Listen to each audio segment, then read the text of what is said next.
ሰላም የተወደዳችሁ ተመልካቾቻችን እንደምንላችኋል ከተወዳጁ ጣቢያ ብስራት ኤፍኤም የዩቲዩብ ቻናላችን ወርልድ ካፕ ዞን የዓለም ዋንጫን የተመለከቱ መረጃዎችን ወደናንተ የምናደርስበት ፕሮግራማችን ነው ተጀምሯል። ከዚህ ሰዓት ጀምሮ እንግዲህ የተለያዩ የዓለም ዋንጫ መረጃዎችን ወደናንተ እየደረስን ተፈራታምንና ኒያቤላ ሻግሪ ከመላው ስቱዲዮ ባለሙያዎች ጋር ከናንተ ከውድ ተመልካቾቻችን ጋር የጋራ ቆይታን የምናደርግ ይሆናል። ተፌ እንደምናርፍዳል አቤላ እንዴት ቆይታል? እግዚአብሔር ይመስገን። እንግዲህ የ2026 የዓለም ዋንጫ መከናወኑን እንደቀጠለ ነው። በርካታ ጨዋታዎች እየተደረጉ ይገኛሉ። ብዙ ሁነቶችንም በዚህ በዓለም ዋንጫ ላይ የተመለከትን ነው አይደል? አሁን ጨዋታዎች ጥሩ ወደ መሆን እየመጡ ይመስላል። በጅማሩ አካባቢ እንግዲህ በርካቶች ዓለም ዋንጫው እንደቀደሙት ዓመታት አልነበረም የሚል ሀሳብን ሲያነሱ ነበር።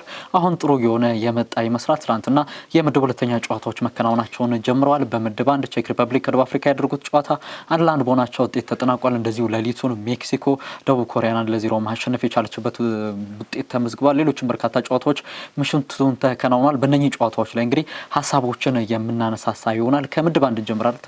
ምድብ አንድ ላይ ሁለተኛ ዙር ጨዋታዎች ትናንት ጀምሩ። አንደኛው ዙር ተጠናቀቀና ያው ሌሊትም ስለሚከናወን እየፈጠኑ ነው አይደል? ጨዋታዎች ሌሊት ላይ ውድድሮች ስለሚደረጉ ቼክ ሪፐብሊክ ከደቡብ አፍሪካ ጋር የተከናወነ ጨዋታ ነበር። ሁለቱም ቡድኖች በሽንፈት ነበር የመጀመሪያ ዙር ጨዋታቸውን አድርገው መጀመር የቻሉት። እንግዲህ ቼክ ሪፐብሊክ ብዙ ጊዜ ማጠፋ ሀገር ነች አይደል? በአውሮፓ አህጉራዊ ውድድር ላይ ማለች። ከዚህ ዓለም ዋንጫ ላይ አልፎ አልፎ እንግዲህ አለመኖሮች አሉ። ነገር ግን ጥሩ የሚባል ቡድን ነው። ነገር ግን በጊዜ ሂደት ፌዝ አውት እያደረገ ትውልዱ አይመጣ ይመስለኛልና ከዚህ ቀደም እንደነ ሮዘስኪ ፒተር ቼክ አይነት የመሳሰሉ ጥሩ ተጫዋቾች ነበሩ። እንደዚሁ የሚነሱ በተለይ እንደ ፓሪል ፖቦርስኪ በጣም ጥሩ ተጫዋቾች ነበሯት። ነገር ግን አሁን ላይ ያ ትውልዱ ያስፈር የሚባል ቡድን ተገምቷል ብዬ አላምንም። ደቡብ አፍሪካ እንግዲህ ከመውጣት ከመግባት በኋላ ነው አይደል 2010 አዘጋጀች። ከዚያ በኋላ ከዓለም ዋንጫ ጠፍታ ነበረ።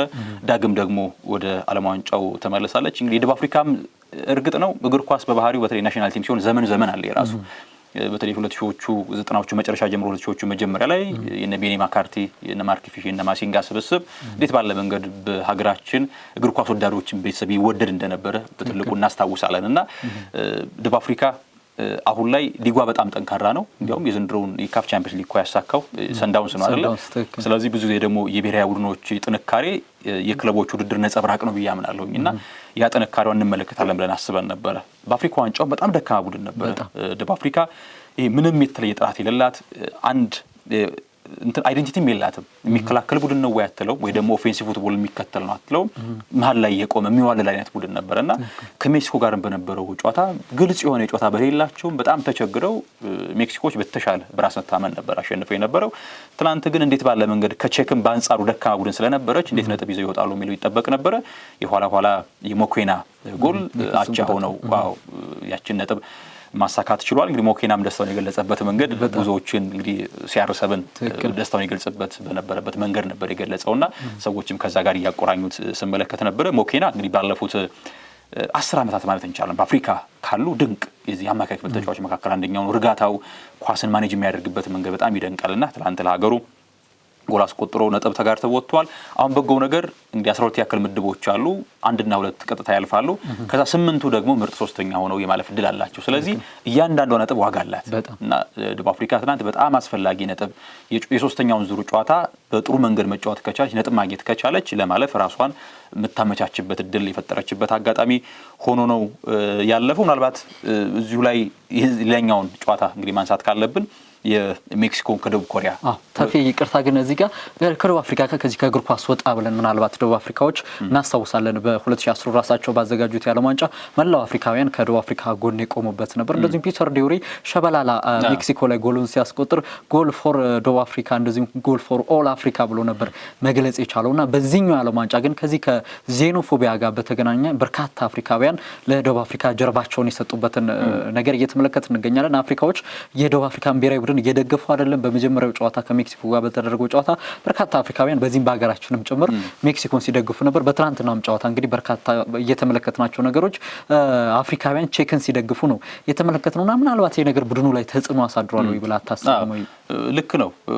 ወዲያውኑ ስናስተውል ነበር። እንዲያውም የሜክሲኮም ማሊያ ሁሉ ለብሰው በስታዲየም ዘልቀዩ ነበር መክፈቻው ላይና ግብ ጠባቂ ዊሊያምስም ጀምሮ ሞኬናም እንደዚሁ ሐሳብ ሰጥቷል። ትናንት ጎል ያስቆጠሩ ተጫዋችና ይሄ ፖለቲካው ለፖለቲካዎች መልቀቅ አለብን መተው አለብን የሚል ሐሳብ ሰጥቷልና እርግጥ ነው እግር ኳስ ራሱን የቻለ አውድ ነው። እግር ኳስ ስፖርት ነው፣ እግር ኳስ ውድድር ነው።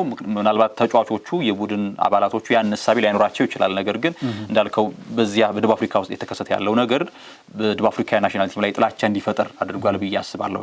እንዳልከው ይሄ በሌሎች አሁን አንዳንዴ ከሜዳ ውጭ ያሉ ነገሮች ሜዳ ላይም ተጽዕኖአቸው የላቀ ነው አይደል? አሁን ደቡብ አፍሪካውያንም ከዚህ ቀደም በአፍሪካውያን መደገፋቸውና መወደዳቸው ሜንታሊም ጥንካሬ እንዲሰጣቸዋል። ይሄ ግልጽ ነው። አሁን ላይ ግን በዙሪያቸው ያሉት ማህበረሰቦች ወይም ደግሞ የእግር ኳስ ወዳዱ ማህበረሰብ ጀርባውን ለነርሱ መስጠቱ የራሱ የሆነ ተጽዕኖ አለው። እርግጥ ነው። ከዚያም ባለፈ ደግሞ በተቃራኒው ካየነው ደግሞ ይሄን ራሳችን እናሳይ ደግሞ ማለት ድክመትም ሊሆንባቸው ይችላል፣ ጥንካሬም ሊሆናቸው ይችላል። እንደ ድክመት ሊሆን የሚችለው ምንድነው?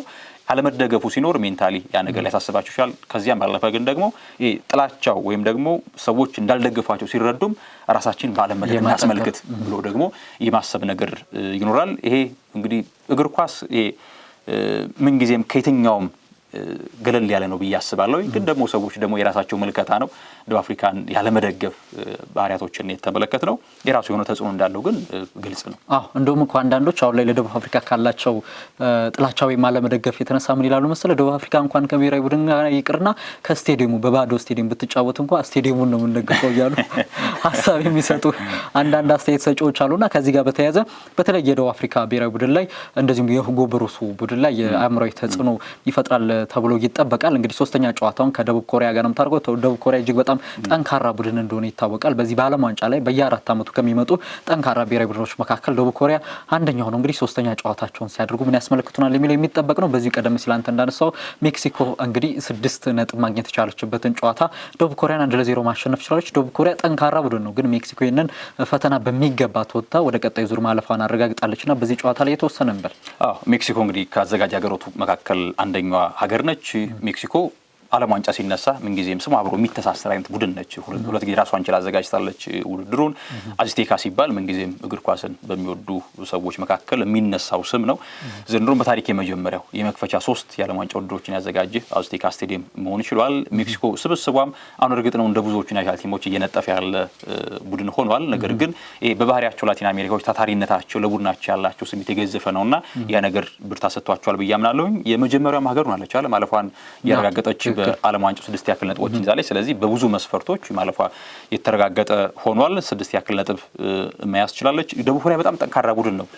አሁን ይገርማል። ኤዥያዎች አጫወት መንገዳቸው በጣም በፈጣን ሽግግር የሚጫወቱ ቡድን ናቸው። ጃፓንን ተመልክተናል ከኔዘርላንድ ጋር በነበረው ጨዋታና ሲከላከሉም ሲያጣቁም ይሄ ለገገን ፕሬሲንግ የቀረበ አጫወትን ነው የሚከተሉት። አፈግፍገው መጫወትን በፍጹም ኳስ ተቀራራቢ ቡድን ሲይዝ ተጠግተው መጫወትን ይመርጣሉ። ኳስ ሲይዙ ደግሞ በቶሎ በትንሽ በቀላል ንክኪ ነው ወደ ጎል የሚደርሱትና ያ ደግሞ በቶሎ ጎሎችን እንዲያገኙ ያደርጋቸዋል። ትናንት ግን ጎል ማስቆጠርም ተቸግረው ነበር። አዘጋጁ ሀገር ሜክሲኮ 1-0 አሸንፋ ለጥሎ ማለፍ መብቃቷን ያረጋገጠች ሀገር ሆናለች። እንግዲህ ሜክሲኮና የዓለም ዋንጫ አሁንም ስሟ በገዘፈ ሁኔታ ቀጥሏል። ምናልባት እዚህ ምድብ ያለውን ነጥብ ለመግለጽ ያክል ሜክሲኮ 6 ያክል ነጥብ ይዛለች። ደቡብ ኮሪያ 3 ነጥብ አላት። ቼክ ሪፐብሊክ እና ደቡብ አፍሪካ እኩል 1 ነጥብ ይዘው ደረጃቸው ላይ ተቀምጠዋል። በቀጣይ በተለይ የደቡብ ኮሪያ፣ ቼክ ሪፐብሊክ እና ደቡብ አፍሪካ እያንዳንዱ የሜዳ ላይ እንቅስቃሴ ለእነርሱ አስፈላጊ ነው። ምክንያቱም የማግኘትና የማጣት ነው የሚሆነው። ምክንያቱም ቶርናመንቶች ባህሪያቸው እንደዚህ ነው፣ ጊዜ አይሰጡም። አንድ ጨዋታ ለአንተ ለማለፍህ ዋጋ ይሰጣል፣ ከዚያም ባለፈው ደግሞ እንድትሰናበትም እድል ይፈጥራልና ስለዚህ በተለይ ለደቡብ ኮሪያ፣ ለቼክ ሪፐብሊክና ለደቡብ አፍሪካ እጅግ ወሳኝ ጨዋታ ይመስለኛል።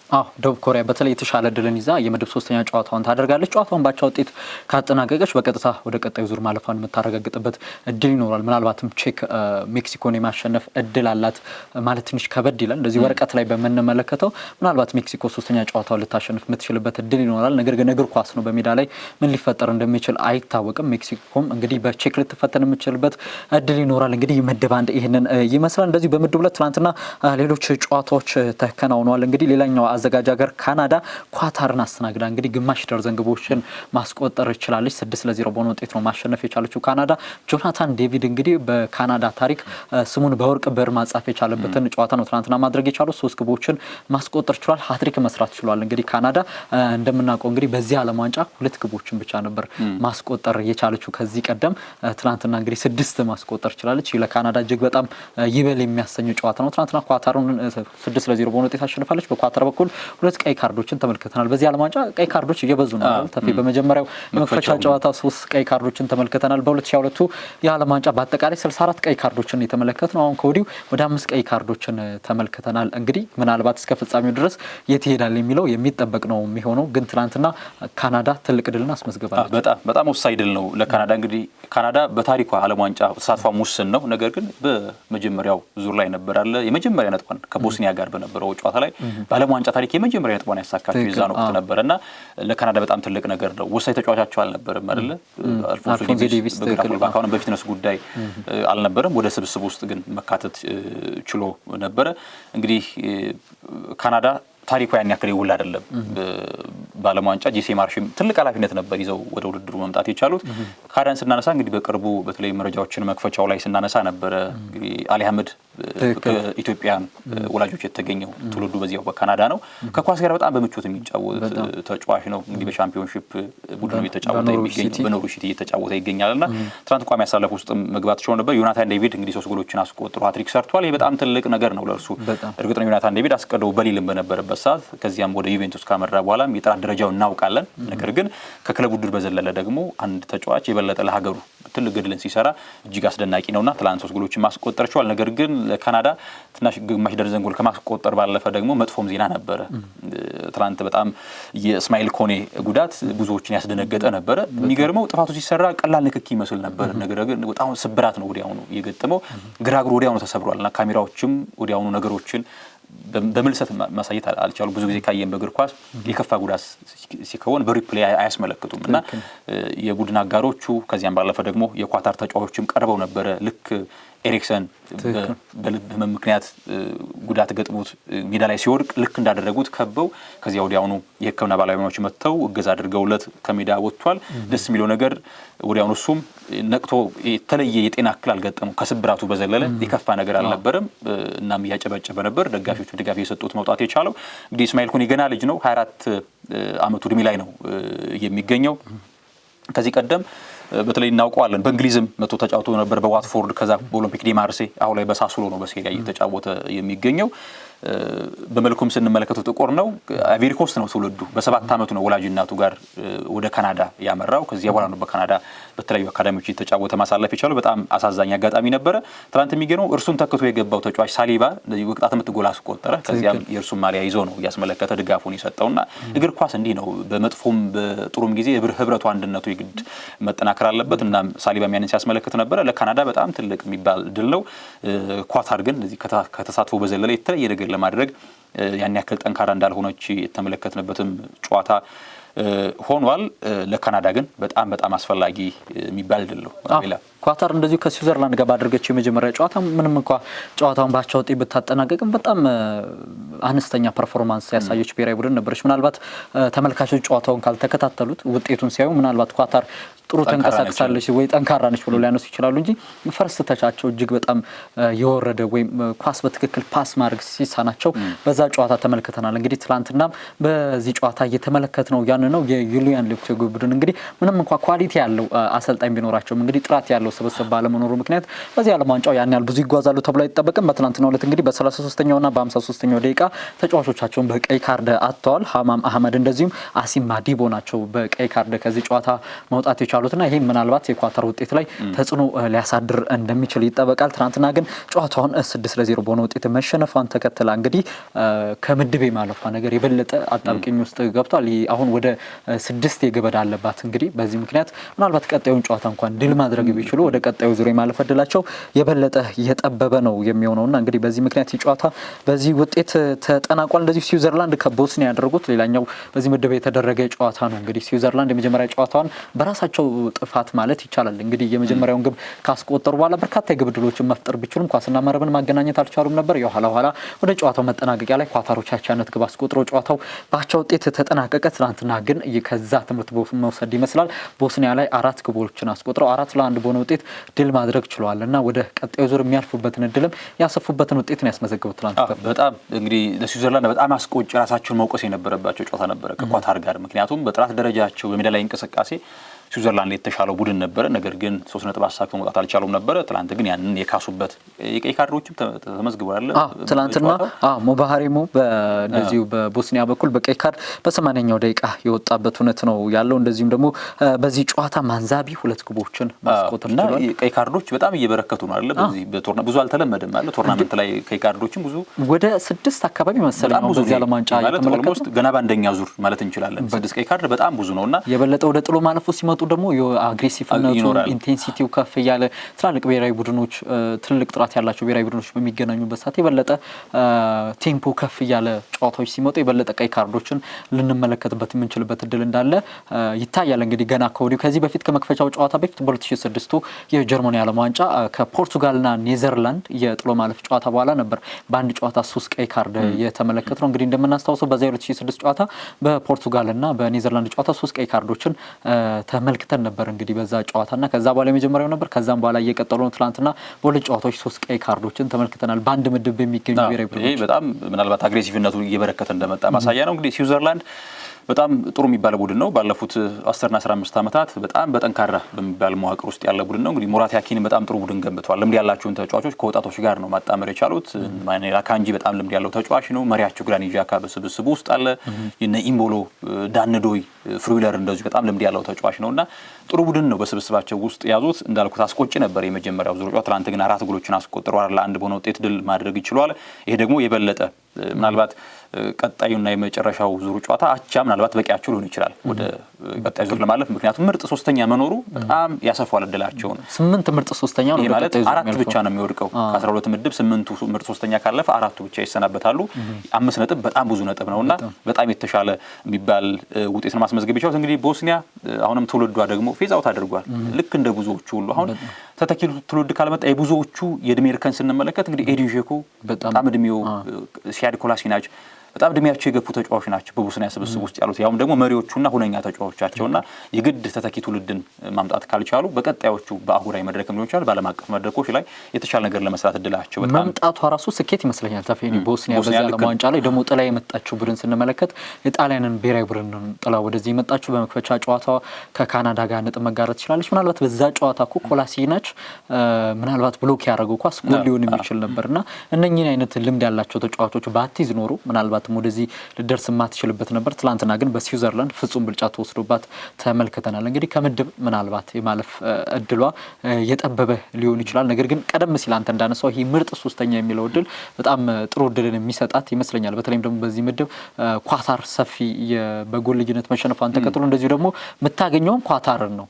ቦስኒያ ምናልባት ኳታርን ማሸነፍ የሚችሉ ከሆነ ነጥባቸውን ወደ 4 ከፍ ማድረግ ይችላሉ። ይህም ምርጥ ሶስተኛ ለመሆን የተሻለ እድልን ይሰጣቸዋል። በተለይም በሰፊ ጎል ልዩነት የሚያሸንፉ ከሆነ ይህንን እድል መጠቀም የሚችሉበት አጋጣሚ ይኖራቸዋል። ይህንን ይጠቀማሉ ወይ የሚለው ሌላኛው አጠያቂ ነገር ነው። ግን አንተ እንዳነሳው ሁሉ ትውልዳቸው አሁን ወደ መጠናቀቁ አዲስ ተተኪዶ የማያፈር ከሆነ ምናልባት በቀጣዮቹ ዓመታት ፊፋ እንግዲህ በ2030 የዓለም ዋንጫ 64 ታደርሳለሁ ብሏል የተሳታፊ ሀገራቱን። እንደዛ ካረገ ምናልባት ከቦስኒያ ውጪ ሌሎችም የማናውቃቸው ብሔራዊ ቡድኖች ልክ እንደ በዚህኛው የዓለም ዋንጫ እንደነ ኩራሳው ሀቲ የመሳሰሉ ብሔራዊ ቡድኖች እንደተመለከትነው ሁሉ እነ ቦስኒያ የሚመጡበት እድል አለ። ያ ካልሆነ ግን ምናልባት በቀጣዮቹ ዓመታት በእንደዚህ አይነት ውድድሮች ላይ መሳተፍ እድሉ ላይ የሚጠብ ይመስላል። ልክ ነው። ምናልባት ወደ ዛሬ ጨዋታዎች የትናንት ውጤቶችን አጠቃላል የዛሬ ጨዋታዎችን መመልከት ተገቢ ይመስለኛል። ዛሬ የሚከናወኑ ጨዋታዎች አሉ። አሜሪካ ከአውስትራሊያ ጨዋታዎች ይደረጋል።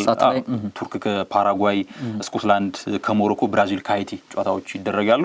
እነዚህን ጨዋታዎች በተወሰነ መንገድ እናንሳና ቆይታችን እናጠቃላለን። እንግዲህ አዘጋጇን ሀገር ከአሜሪካ እና አውስትራሊያ ጨዋታ ብንጀምር መልካም ይመስለኛል። ሁለቱም 3 ያክል ነጥብ አላቸው አይደል? አሜሪካ በተለይ በታሪኳ ለመጀመሪያ ጊዜ 4 ግቦችን አስቆጥራ ነው በመክፈቻ ጨዋታ ድል ማድረግ የቻለችው። እንግዲህ ማሪሲዮ ፖቼቲኖ ቡድን በዛ ጨዋታ ተፊ እንግዲህ መክፈቻ መሆኑን ተከትሎ የአሜሪካን ፕሬዝዳንት ዶናልድ ትራምፕ በሜዳው ላይ ይገኛሉ ተብሎ ተጠብቀው ነበር። ነገር ግን ዶናልድ ትራምፕ በሜዳ ላይ አልተገኙ። ምናልባትም የመጀመሪያው መሪ የሚያደርጋቸው ይመስለኛል ሀገራቸው የዓለም ዋንጫ የመክፈቻ ጨዋታን እያደረገች በስቴዲየም ውስጥ መገኘት ያልቻሉ የመጀመሪያው መሪ የሚሆኑ ይመስለኛል። ነገር ግን ቡድኑን በስልክ ማነጋገር የቻሉበት እንደዚሁም ማነቃቃት የቻሉበት ከዚያም ውጤቱ ጥሩ የሆነበትን ጨዋታ ነበር መመልከት የቻሉ። አሜሪካ በጣም ጥሩ ስብስብ አላት ተፊ እንደነ ክርስቲያን ፑሊሲክ የመሳሰሉ ተጫዋቾች እንደነ ሮቢንሰን ባላጎን የመሳሰሉ ዌስሊ ማኬኔን አይነት ተጫዋቾች ይዛለች። እንደዚሁም ጥሩ አሰልጣኝ አላት ማሪሲዮ ፖቼቲኖ በቶተናም ቤት ምን እንደሰሩ የምናውቀው ነውና ምናልባት በዚህ ዓለም ዋንጫ ጥሩ ሊጓዙ ከሚችሉ ብሔራዊ ቡድኖች መካከል በግንባር ቀደምትነት እናነሳታለን። መጀመሪያ ፓራጓይን ማሸነፏ ደግሞ ለዚህ የበለጠ ጥሩ እድል የሚሰጣት ይመስላል። አዎ ልክ ነው። እንግዲህ አሜሪካ ከዚህ ቀደም ተሳትፎች አሏት ያዘጋጀችባቸው አመታቶቿ በተለይ 1994 የሚነሳው ዝግጅቱ ሲጀመር ነገሮች ጥያቄዎች ይነሱ ነበር። የኋላ ግን ደማቅ ውድድር ሆኖ በብራዚል ሻምፒዮንነት ውድድሩ ተጠናቋል። መክፈቻዋን በጣም በጥሩ መንገድ ነው መጀመር የቻለችው። በጣም የሚያስደነግጥ ስብስብ አላት አለ ስመጥር የሚላቸው ተጫዋቾች ከኋላ ክፍል ጀምሮ የሪቻርድስ የላክሮ አጣማሪ በፓላስ ሪም አለ እንደዚሁ በፉልሃም በጣም ረጅም ዓመታትን ያሳለፈ አሁን እድሜው ቢገፋም ወደ አሜሪካ ሜጀር ሊግ ሶከር አምርቷል። ሮቢንሰን እንደዚሁ የፉልሃሙ የግራ ፉልባክ በስብስብ ውስጥ አለ። ቴለር አዳምስ የቦርንሞዙ ድንቅ አማካኝ በዚያ ውስጥ ይገኛል። ዌስተን ማኬኒ እንደዚሁ ስብስቡ አካል ነው።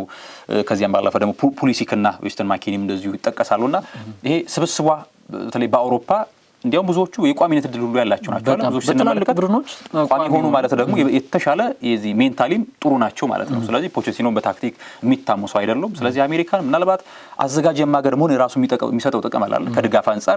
ስለዚህ ያ ነገር ረድቷቸው ትንሽ ሊሻገሩ እንደሚችሉ ምናልባት ሰርፕራይዝ ብሔራዊ ቡድኖች መካከል ሊሆኑ እንደሚችሉ ነው የሚገጥማቸውን ቡድን ይወስኗል። እርግጥ ምን አይነት ቡድን ይገጥማቸዋል የሚለው ነገር ግን ከነርሱ በጥራት ደረጃ ላይ ተመጣጣኝ ቡድን ከገጠማቸው ለማሸነፍ አቅም እንዳላቸው ነገሮችን በጣም እየተመለከተን እንገኛለን። አንዳንዴ ደግሞ አዘጋጅ ቡድን ስትሆን ተፊ አንተ እንዳነሳው ደጋፊው ያለው የድጋፍ ስሜት የበለጠ ሞቲቬት ያደርግና በጨዋታው ላይ ጥሩ ውጤት የምታስመዘግብበት ሁኔታ ይፈጠራል። እናስታውሳለን የ2018 የዓለም ዋንጫ ላይ ሩሲያ ሳትጠበቅ እስከ ኳርተር ፋይናል የተጓዘችበት ስፔንን በጥሎ ማለፍ በመለያ ምት ያሸነፈችበት ያንን የስፔን ብሔራዊ ቡድን ሩሲያ ታሸንፋለች ተብሎ አይጠበቅም ነበር። ነገር ግን በስቴዲየም ውስጥ ያለው ድባብ በሀገራቸው እንደመጫወታቸው የነበራቸው መነሳሳት ያንን የስፔን ብሔራዊ ቡድን ጥለው እዛ እንዲደርሱ አድርጓቸዋልና አዘጋጅ ቡድኖች ሲሆኑ በሀገራቸው እንደመጫወታቸው መጠን ያለው የድጋፍ መጠን በራሳቸው ሀገር እንደመጫወታቸው የበለጠ መነሳሳትን ይፈጥርላቸዋልና ረጅም ርቀት ሊጓዙ የሚችሉበት ምናልባት ሰርፕራይዝ ብሔራዊ ቡድን ሊሆኑ የሚችሉበት እድል እንዳለ እየተነሳ ነው። አዎ ትልቅ ነጥብ ነው ይሄኛው። እንግዲህ አውስትራሊያ ደግሞ ምንጊዜም ኦሺኒያ ሀገሮች ሲነሱ አውስትራሊያ አትቀርም፣ ግዴታ በውድድሩ ሁልጊዜ ትገኛለች።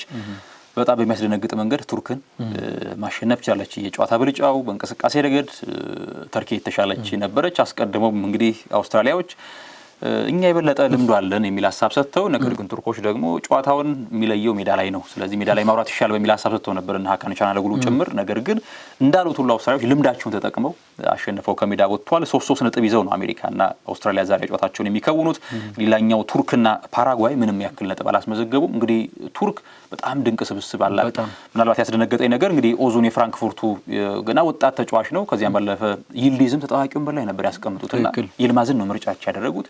ትንሽ አሁን ከጥራት ደረጃ አንጻር ይልማዝ እርግጥ ነው በቱርክ ሱፐር ሊግ ጥሩ ተጫዋች ነው፣ ጥሩ ከመላቸው የመስመር ተጫዋቾች አንደኛው። ነገር ግን ኬናን ይልዲዝ ደግሞ በአውሮፓ ኤሊት የሚባል ደረጃ የሚጫወት ተጫዋች ነው። እርሱ ተጠባቂውን በላይ ያስቀምጠው ጨዋታን መጀመር ተገቢነቱ ትንሽ ግራ ያጋባል። እናም ቱርክ የፊት መስመሯ በጣም አስፈሪ ነው። የነ አርዳ ጉለር የነ ኬናን ይልዲዝ የነ ኦዙንን እንግዲህ ምናልባት መጠቀም የሚችሉ እንግዲህ አሰልጣኙ የተሻለ ነገር መስራት ይችላሉ ብዬ አምናለሁ። የመከላከል መዋቅሯ በጣም ሶሊድ ነው።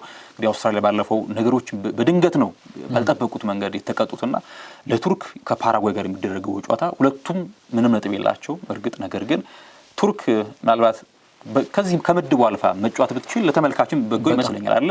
አንድ ጥራት ያለው ቡድን ሲወርቅ ለተመልካችም ጭምር ነው። አገሪቷ ህልሟን ሳታሳካ ቀረች አንድ ነገር ነው። ሲቀጥል ደግሞ አንድ የተሻለ ቡድን በቶርናመንት ሲዘልቅ ተመልካቾችም በጥሩ መንገድ ኳስን ለሚወዱና ለሚከታተሉ በጎ ነገር ይፈጥራል ብዬ አስባለሁ። እንግዲህ አሜሪካና አውስትራሊያ በጣም የተሻለ የማለፍ እድል ይዘው ነው ጨዋታዎቻቸውን የሚከውኑት። ለቱርክ ግን እጅግ አስፈላጊና ወሳኝ ጨዋታ ነው ዛሬ የምትከውነው። አሰልጣኝ ሞንቴላ እንግዲህ በዛሬው ጨዋታ ሌሊት ነው የሚደረገው፣ 7 ሰዓት ሌሊት የሚደረግ ጨዋታ ነው። በዛሬው ጨዋታ እንግዲህ ለነ ኬናን ይልዲዝ የቅድሚያ እድል ይሰጣሉ ተብሎ ይጠበቃል። ምክንያቱም ግዴታ ይህንን ጨዋታ ማሸነፍ አለባቸው። ወደ ቀጣዩ ዙር ማለፍ የሚፈልጉ ከሆነ በዚህ ጨዋታ ነጥብ የሚጥሉ አሊያ የሚሸነፉ ከሆነ የማለፍ እድላቸው በእጅጉ ነው የሚጠበው። የመጨረሻ ምድብ 3ኛ ጨዋታቸውን የሚያደርጉት ደግሞ ካዘጋጇ ሀገር አሜሪካ ነው። አሜሪካ በሀገሯ እንደመጫወቷ መጠን እንግዲህ ጫናው የበለጠ ቱርክ ላይ ከባድ ይሆናልና ይህንን ጨዋታ ለማሸነፍ እንግዲህ እነ ኬናን ይልዲዝን የያዘው ቡድን እንደነ አርዳ ጉለርን የመሳሰሉ ከዋክብቶችን የያዘው ይህ ቡድን እንግዲህ ይህንን ጨዋታ የማሸነፍ ከፍተኛ ግምት ተሰጥቶታል። እንግዲህ ታፌ ምናልባት የቱርክ ብሔራዊ ብሔራዊ ቡድን ለዚህኛው ዓለም ዋንጫ ብቻ ሳይሆን ለቀጣዮቹ አውሮፓ የዓለም ዋንጫ እጅግ በጣም ድንቅ ስብስብ ሊኖረው የሚችል ብሔራዊ ቡድን ነው። በተለይ እድሜያቸውን ስናይ እጅግ በጣም ወጣት ናቸው። እንደና አርዳ ጉለር፣ ኬንያን ኢልዲዝ አይነት ተጫዋቾች እነ ቻኖጉሉ እድሜያቸው የገፋ ቢሆንም እንደነኛ አይነት ወጣቶች ጋር በደንብ አቀናጅተው የመጡ ቡድን ናቸው። እንግዲህ ይህንን አሰልጣኝ ሞንቴላ በምን አይነት መንገድ አስታርቀው ቡድኑን ውጤታማ ያደርጉታል የሚለው የሚጠበቅ ነው። ይህ ጨዋታ እንግዲህ ሌሊት 7 ሰዓት ላይ የሚደረግ ጨዋታ ነው። ሌላኛው እንግዲህ የምንመለከተው ብራዚል ከሃይቲ የሚያደርጉትን ጨዋታ ነው። እንግዲህ ይህ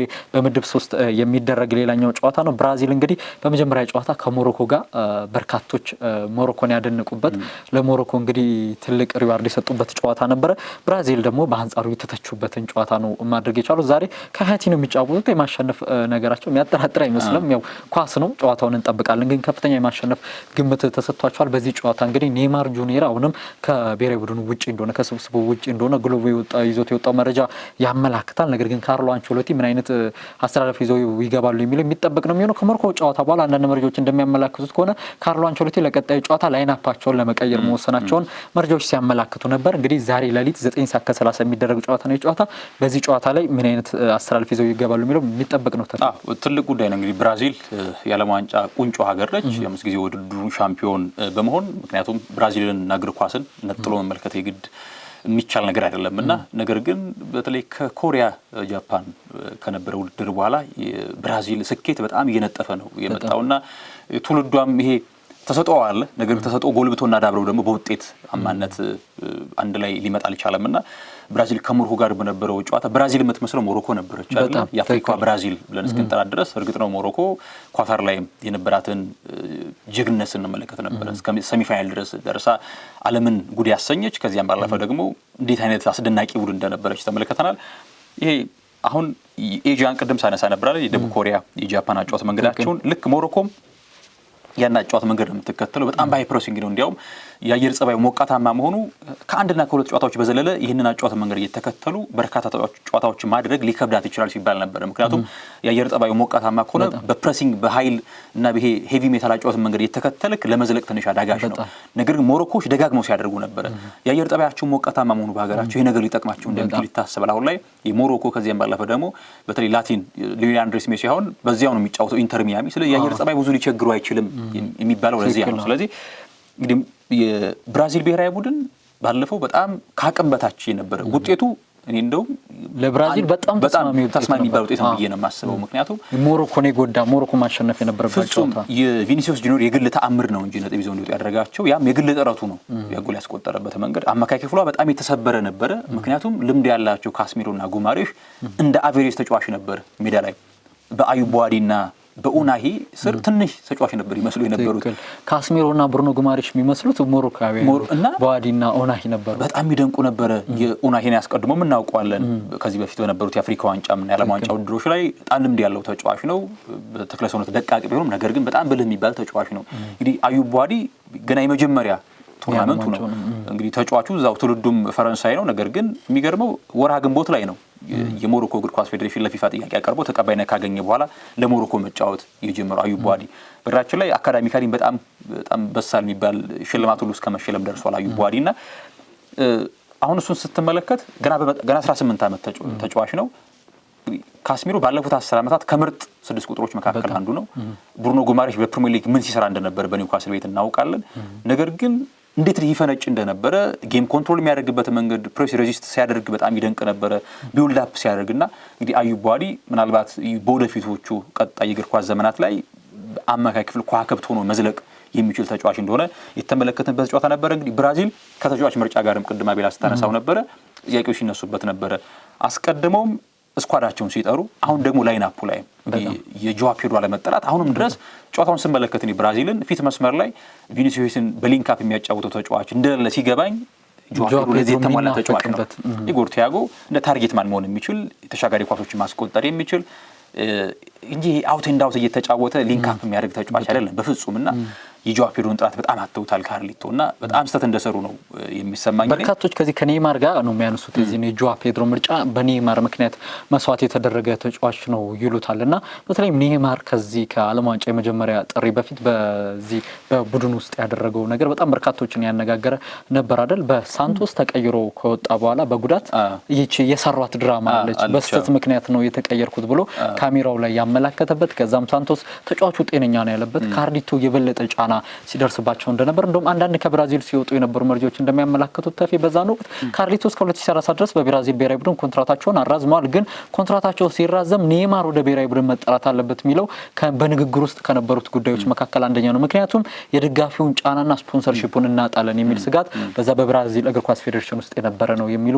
መረጃዎች ሲወጡ ነበርና ምናልባት በኔይማር ምክንያት ጆዋ ፔድሮን መስዋዕት ያደርጉበት ሚስ የሚያደርጉበት ጨዋታውን ሲመለከቱ በርካቶች ጆዋ ፔድሮን የሚናፍቁበት ጨዋታን ነው የተከታተልነው። እንደውም አንዳንዶች የኢጎር ቲያጎ የብራዚል ማሊያ ሲለብስ እንግዲህ ማሊያው የብራዚል አይመስልም እያሉ ሀሳባቸውን እየሰጡ ይገኛሉ። እናውቃለን ብራዚላውያን ከኳስ ጋር ያላቸው ምቾት። በእርግጥ ሙሉ ብሔራዊ ቡድን ብናነሳ ያንን የብራዚልን ቴክኒካል ብቃት የብራዚል አዝናኝ ፉትቦል አሁን ከብራዚል ጋር የለም። እንደውም ከብራዚል ውጭ ያሉ ተጫዋቾች ብራዚላዊ የሚመስሉን እንደነ ሪያን ሸርኪ አይነት ተጫዋቾች የብራዚላውያን አይነት የሚመስሉን፣ ብራዚላውያን ተጫዋቾች ደግሞ ወደ አውሮፓ አይነት አጫዋወት የሚጠጉ አይነት አጫዋወት ነው የሚተገብሩትና ያንን አዝናኝ ቡድን አጥተነዋል። ነገር ግን ደግሞ ይህንንም ቡድን ይዘው ካርሎ አንቸሎቲ ረጅም ለመጓዝ ያላቸውን ሪሶርስ በሚገባ መጠቀም ነበረባቸው። ጆዋ ፔድሮን አለመጥራታቸው ትልቅ ሚስ ነበር።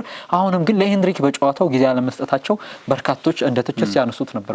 ሄንድሪክ እንደሚሰለፍ ነው አሁን ጋዜጦችን ስመለከት ነበር። ከወደ ላቲን የሚወጡትንም ሄንድሪክ ቋሚ አሰላለፍ ውስጥ እንደሚገባ መረጃዎች በግልጽ እየወጡ ይገኛሉ። አማካይ ክፍላቸውንም የግድ ማስተካከል አለባቸው ብዬ አምናለሁ። እርግጥ ነው ተጋጣሚያቸው ሃይቲ ነች። ብዙ ካስሚሮና ጉማሬሽ ላይቸገሩ ይችላሉ። ነገር ግን ከጠንካራ ቡድኖች ጋር ሲጫወቱ የግድ ይህን ማረም አለባቸው። ምክንያቱም ጉማሬሽ በኒውካስል ቤት ለወራት በጉዳት ከሜዳ ርቆ ነው የወጣው።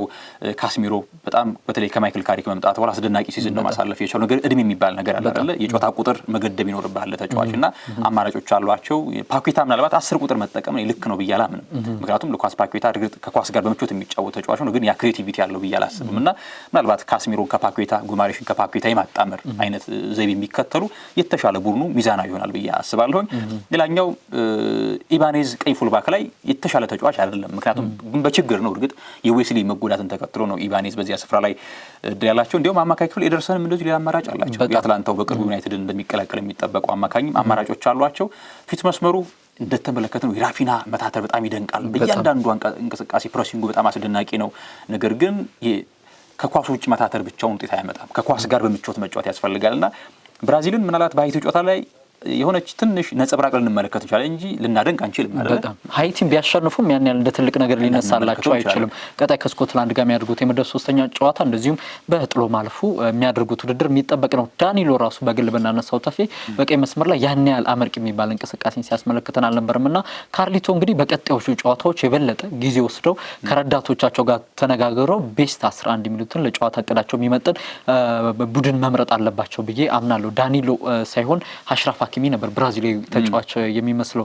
በዛ ጨዋታ ብንመለከት ብዙ ስህተቶችን ሲሰራ ነበር። በቀላሉ አንድ ለአንድ ግንኙነቶችን ሲሸነፍ የነበረበትን ሁኔታ አስተውለናልና የብራዚል ብሔራዊ ቡድን እንደገና ሌላ ምናልባት 11 ላይ ያስመለክቱን የሚችሉበት ሁኔታ አለ። ተከላካዮቹ በራሱ ጋብሪኤል ማጋሌሽ በአርሰናል ቤት የምናውቀው ጋብሪኤል ማጋሌሽ አልነበረም። ከሞሮኮ ጋር በነበረው ጨዋታ ምናልባት በአመቱ ውስጥ ያደረጋቸው በርካታ ጨዋታዎች በዚህ ላይ ከሙቀቱ ጋር በተያያዘ ተጽዕኖ አድርሰውበት ሊሆን ይችላል። ነገር ግን ያንን ተጋዳላዩን ጋብሪኤል ማጋሌሽን በሞሮኮ ጨዋታ አልተመለከትነውም። በቀጣዮቹ ጨዋታዎች ጋብሪኤልን መሆን አለበት። ተጫዋቾች ራሳቸውን ማግኘት የሚችሉበትን ነገር አመቻችተው እንደዚሁም አስተላለፋቸውን መቀየር ካለባቸውም ካርሊቶ ቀይረው ብራዚል ምናልባት ረጅም ርቀት መጓዝ የምትችልበት ካርሊቶን ሲያመጡ ለመልፈሻ ክፍሉ ጥንካሬም እንደዚሁም ደግሞ ብሔራዊ ቡድኑን ከዓለም ዋንጫ ጋር ለማስታረቅም ጭምር ነው እንግዲህ ብራዚላውያን ካርሎ አንቸሎቲን ወደ ብሔራዊ ቡድናቸው ያመጡትና ይህ ነገር እውን እንዲሆንላቸው ደግሞ ካርሊቶ ነገሮችን ማስተካከል ያለባቸው ይመስለኛል።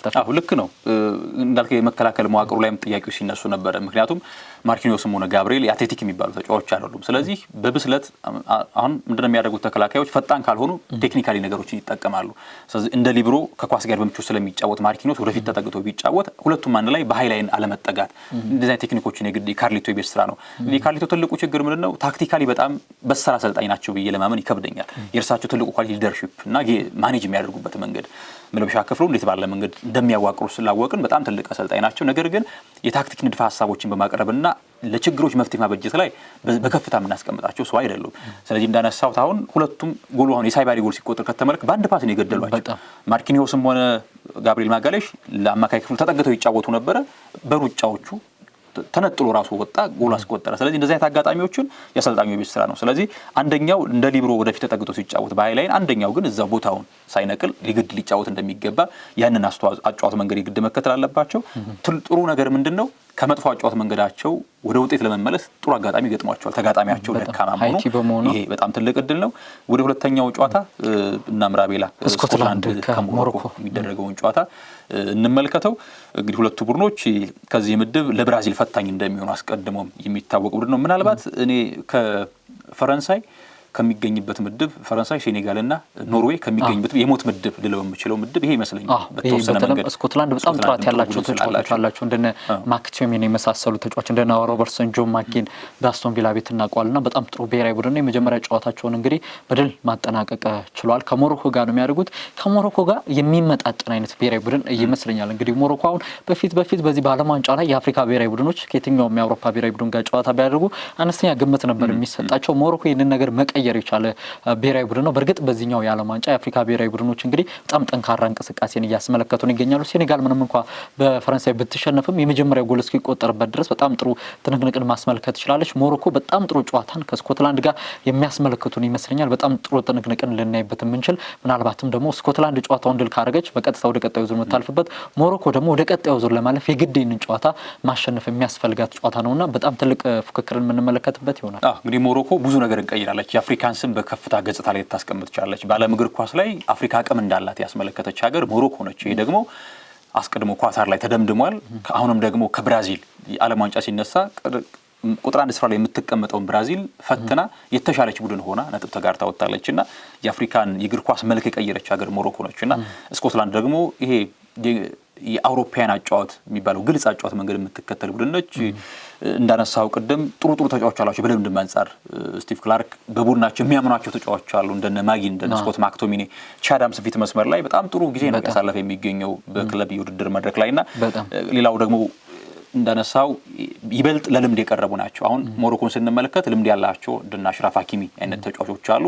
እንደዚሁ ዲዮፕም እንደዚሁ ዜግነቱን ቀይሮ ለሞሮኮ መጫወት ጀምሯል። ባለፈውም ስንመለከት ነበር በፕሪሚየር ሊግ የምናውቀው ዲዮፕና ይበልጥ ስኮትላንድ ልምድ ያለው ቡድን ነው። ሪያን ክርስቲን ከተመለከትን በቦርንመዝ በጣም በአንዶኒ ራዮላ የመሃል ሜዳ ጥራት ውስጥ እሱ ነበረ ዋነኛው ሰው። እንዴት ባለ መንገድ ከአሌክስ ሶት ጋር እንደሚያጣምራቸው ዴቪድ ብሩክስ ጋር እንዴት ባለ መንገድ ያንን ያመካክሉ ሚዛን እንደሚጠብቅ ስንመለከት ሪያን ክርስቲ ለስኮትላንድ ከስኮት ማክቶሚኔ ጋር ዛሬ ፈታኝ በተለይ ለአዩብ ቧዲና ለኡናሂ ከብራዚል ጨዋታ በተሻለ ይሄ ሊፈትናቸው እንደሚችል አምናለሁ። በጣም አትሌቲዝም ያላቸው የመሃል ሜዳ ተጫዋቾች ናቸው። ታጋይ ናቸው። በጣም ልምድ አላቸው። አግሬሲቭ ናቸው እና በእድሜም ያን ያለ የገፋው አይደለም እና በአትሌቲዝም የበለጠ በአንድ ለአንድ ግንኙነቱም በእነኚህ በኤሪያል ዲዮርሱም እጅግ በጣም ከባድ ፈተና ሊሆንባቸው እንደሚችል ይጠበቃል። እንግዲህ ስኮትላንድ ሌላኛዋ ከአውሮፓ የምትጠበቅ ብሔራዊ ቡድን ናት። ጥሩ ብሔራዊ ቡድን አላቸው። እንደ ቡድን ከሚጫወቱ ብሔራዊ ቡድኖች መካከል የሚጠቀሱ ናቸው። ሮበርትሰንን በተከላካይ ስፍራ ያዘ ቡድን ነው። ልምድ ያለው በተለይ በዚህ በአውሮፓ ታላላቅ ሊጎች ላይ ልምድ ያላቸው ተጫዋቾችን መያዙ የበለጠ ለዚህ ውድድር ተገማች እንዲሆን ያድርጓል። በተለይም ደግሞ የማለፍ ዕድሏ ከዚህ ከሞሮኮም የተሻለ ነው። በዚህ ጨዋታ ነጥብ መጋራት በራሱ ለስኮትላንድ ወደ ቀጣዩ ዙር የማለፍ ዕድልን ከፍ ያድርገዋል። ቀደም ሲል እንዳነሳ ነው ይሄ ምርጥ ሶስተኛ ላይ 8 ብሔራዊ ቡድኖች ማለፋቸው ለብሔራዊ ቡድኖች የበለጠ ምቾትን የሚሰጥ ይመስላል። በተለይም በዚህ ውድድር 48 ሀገራት መኖራቸው ለብሔራዊ ቡድኖች የጠቀመው አዳዲስ ብሔራዊ ቡድኖችን ወደ ውድድሩ ከማምጣት ባሻገርም ብሔራዊ ቡድኖች ምርጥ ሶስተኛ ሆነው ወደ ቀጣዩ ዙር ማለፍን ነውና በዚህ ጨዋታ ነጥብ መጋራትም የበለጠ ለስኮትላንድ ጥሩ ነው። ነገር ግን ሁለቱም ቡድኖች ለማሸነፍ የሚገቡ ይመስለኛልና እጅግ በጣም ከባድ ጨዋታን የምንመለከት ይሆናል። በእለቱ ከሚደረጉ ሁሉም ጨዋታዎች እንግዲህ በከፍታ የምጠብቀው ጨዋታ ነው። ስኮትላንድ ከሞሮኮ ነው። በጣም አስደናቂ ጨዋታ ነው። ለተመልካቾቻችንም እንዲከታተሉት ጋብዘናል። እንግዲህ ቆይታችን ይህን ይመስል ነበር። ጨዋታዎችን አጠቃለልን። የተከበራችሁና የተወደዳችሁ ተመልካቾቻችን በብስራት ኤፍኤም ዩቲዩብ ቻናላችን የወርልድ ካፕ ዞን ፕሮግራማችን ይመስል ነበር። አቤል አሻገሪና ተፈራ ታመነ ፕሮግራሙ ወደ እናንተ አዘጋጅተን አቀረብንላችሁ ከመላው የቴክኒክ ክፍል ባለሙያዎቻችን ጋር። በዕለተ ቅዳሜና ዕለተ እሁድ ደግሞ በብስራት ወርልድ ቆይታችን ውጤቶች ምን ይመስላሉ፣ ቀጣይስ ዕለተ እሁድ ምን አይነት ጨዋታዎች ይደረጋሉ የሚሉትን በስፋት እንደሳለን። በወርልድ ካፕ ዞን ፕሮግራም ዳግም ለተሰኘው እስከምንገናኝ ድረስ መልካም ጊዜ ተመኘን።